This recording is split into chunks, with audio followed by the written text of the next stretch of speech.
Pada video sejarah kali ini, kita akan membahas video tentang peristiwa proklamasi kemerdekaan Indonesia. Sebelum proklamasi kemerdekaan Indonesia, ada peristiwa penting yang terjadi di antaranya. Jakarta, 17 Agustus 1945, atas nama bangsa Indonesia, Soekarno, Hatta.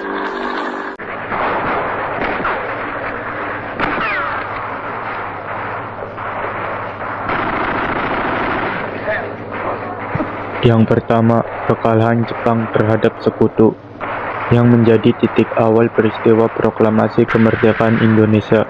Sebelumnya, tanda-tanda kekalahan Jepang terhadap Sekutu sudah terlihat sejak awal tahun 1944, di mana Jepang mengalami banyak kekalahan terhadap Sekutu dalam Perang Dunia Kedua. Saat itu, rakyat Indonesia mulai kehilangan kepercayaannya terhadap Jepang, namun Jepang ingin merangkul Indonesia agar mendukung Jepang dalam perang melawan Sekutu.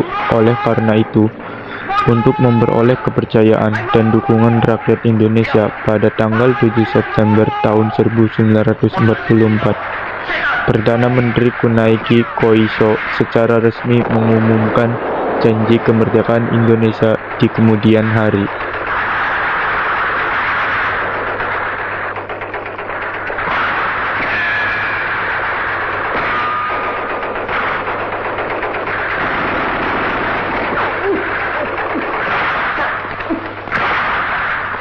Yang kedua, yaitu janji kemerdekaan Indonesia.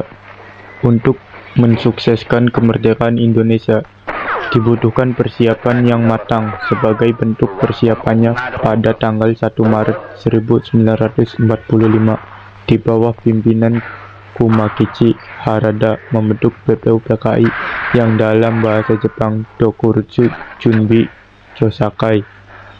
PPUPKI diketuai oleh Rajiman Widyodiningrat yang beranggotakan 60 tokoh Indonesia dan 7 tokoh Jepang. PPUPKI bertujuan untuk mempersiapkan kemerdekaan Indonesia, dan tugas anggotanya adalah untuk menyelidiki dan mempersiapkan berbagai hal terkait tata pemerintahan Indonesia jika kelak diberi kemerdekaan oleh Jepang. Untuk mempersiapkan kemerdekaan Indonesia, PPUPKI melakukan 2 kali sidang. Sidang pertama dilakukan pada tanggal 29 Mei sampai 1 Juni tahun 1945 di Gedung Chosangi, Jakarta, yang sekarang dikenal sebagai Gedung Pancasila.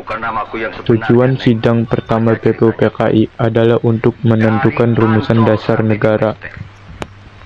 Pada hari terakhir sidang, yaitu tanggal 1 Juni, dalam pidatonya Soekarno menyampaikan rumusan dasar negara yang beliau beri nama Pancasila, yang berasal dari bahasa Sanskerta. Panca artinya 5 dan sila artinya dasar. Jadi Pancasila adalah 5 dasar negara. Oleh karena itu, setiap tanggal 1 Juni kita peringati sebagai hari lahir Pancasila. Sampai sidang pertama selesai, rumusan dasar negara masih belum disepakati. Maka pada masa antara sidang 1 dan sebelum sidang 2, dibentuklah Panitia 9 yang diketuai oleh Soekarno. Pada tanggal 22 Juni 1945, Panitia 9 melakukan pertemuan pertama yang melalui perundingan cukup sulit. Akhirnya dihasilkan Piagam Jakarta. Piagam Jakarta merupakan rancangan awal dari pembukaan UUD yang nantinya direvisi menjadi pembukaan UUD 1945. Oh tidak. Besok Bapak mau coba-coba pergi ke ladang. Oh iya. Itu perlu, Pak. Hasil bumi harus dilipat gandakan. Oh, betul.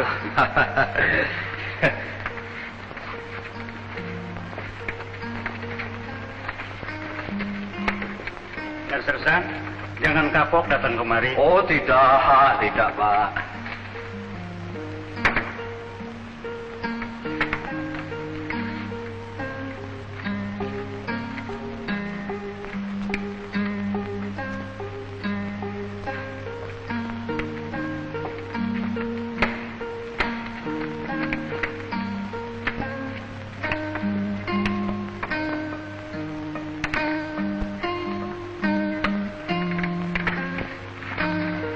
Selanjutnya, sidang BPUPKI kedua yang berlangsung pada tanggal 10 sampai 17 Juli 1945 dengan agenda membahas tentang rancangan UUD, wilayah NKRI, kewarganegaraan, ekonomi, bela negara, dan pendidikan. Setelah sidang kedua berakhir, kemudian BPUPKI dibubarkan karena dianggap tugasnya sudah selesai. Setelah BPUPKI bubar, Jepang mengalami puncak kekalahannya terhadap sekutu yang ditandai dengan pengeboman kota Hiroshima oleh sekutu pada tanggal 6 Agustus 1945.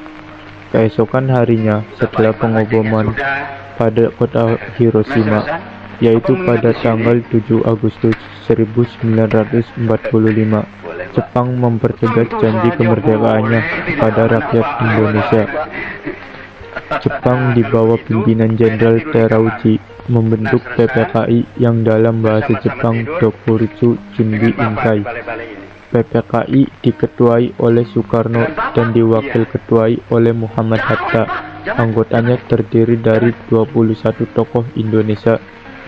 2 hari setelah pembentukan PPKI, yaitu tanggal 9 Agustus 1945, sekutu kembali meluncurkan bom atom di Jepang, kali ini di kota Nagasaki. Lain kali saja. Lain kali. Di hari yang sama, Jenderal Terauchi mengundang Soekarno, Muhammad Hatta, dan Rajman Wedodiningrat ke Dalat, Vietnam. Pengeboman di kota Hiroshima dan Nagasaki membuat Jepang tidak berkutik terhadap sekutu.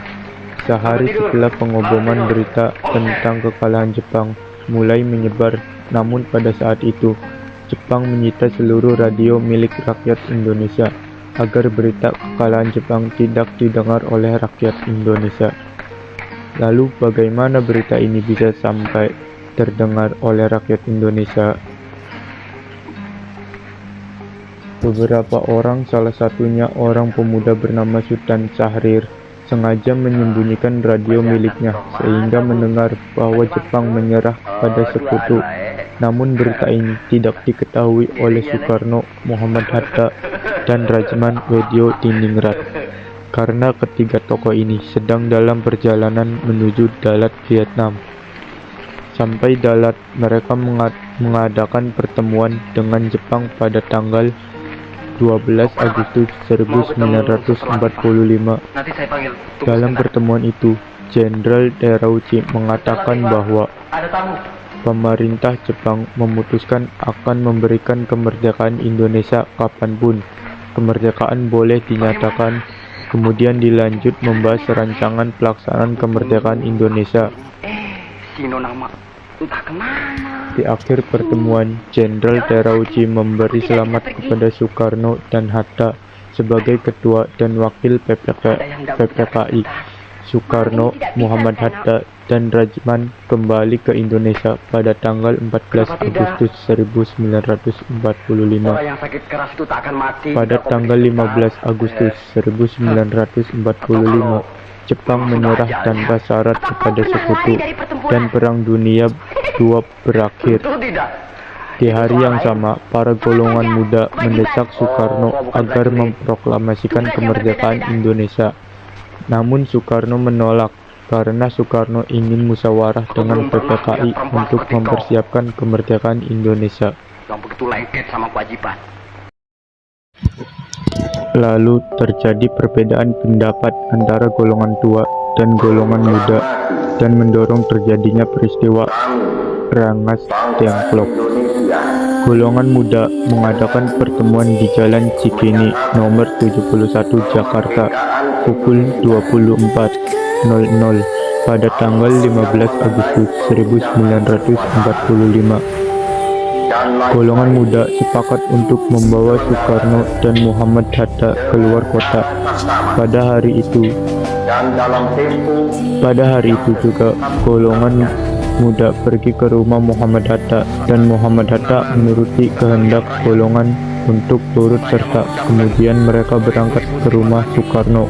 Atas pengumuman dan Soekarno setuju untuk ikut pergi dengan syarat istrinya Ibu Fatmawati, anaknya Guntur dan Muhammad Hatta ikut serta.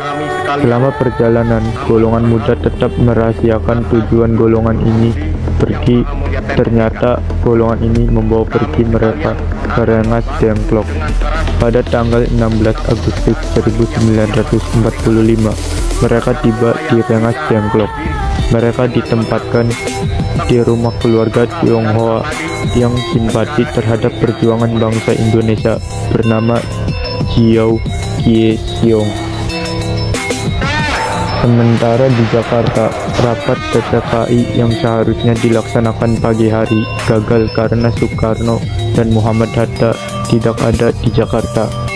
Ahmad Subarjo mencari Insinyur Soekarno dan Muhammad Hatta di Jakarta. Namun, Ahmad Subarjo dan golongan muda sepakat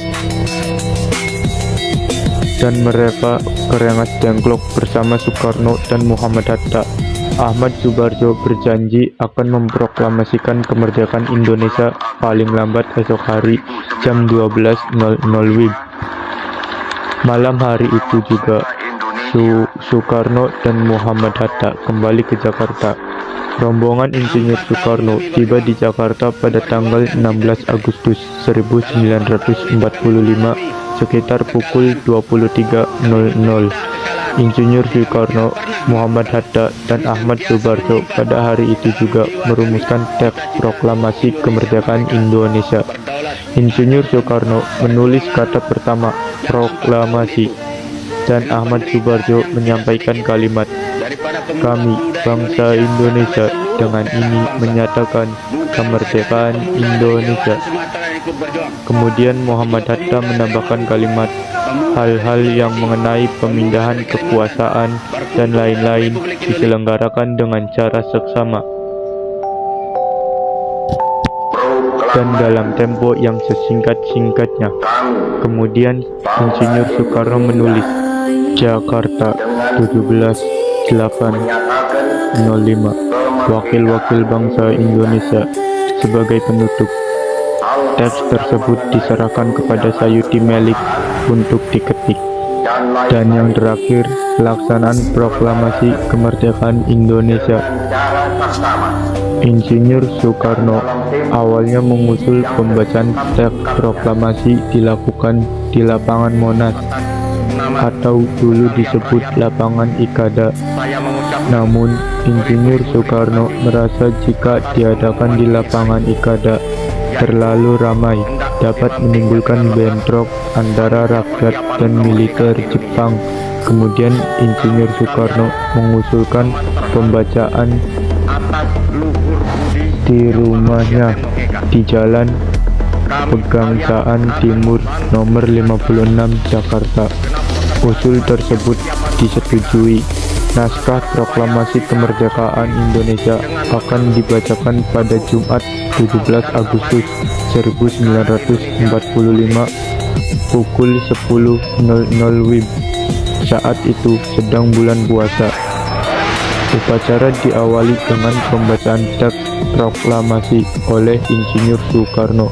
Kemudian dilanjutkan pengibaran bendera merah putih oleh Latif Hendra Ningrat dan S. Suhud dengan bendera merah putih yang dijahit oleh Ibu Fatmawati. Sementara tiang bendera menggunakan bambu. Dengan naiknya bendera merah putih, rakyat Indonesia spontan menyanyikan lagu Indonesia Raya. Sekitar pukul 11.00 WIB, upacara selesai. Berakhirlah peristiwa proklamasi kemerdekaan Indonesia.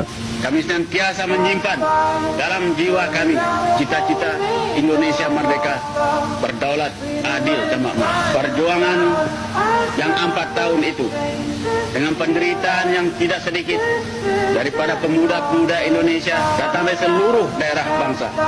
Bukan saja hanya pemuda dari Jawa dan Sumatera yang ikut berjuang, tapi juga pemuda dari Maluku, pemuda dari Sulawesi, pemuda dari Kalimantan berkumpul dalam Republik Indonesia.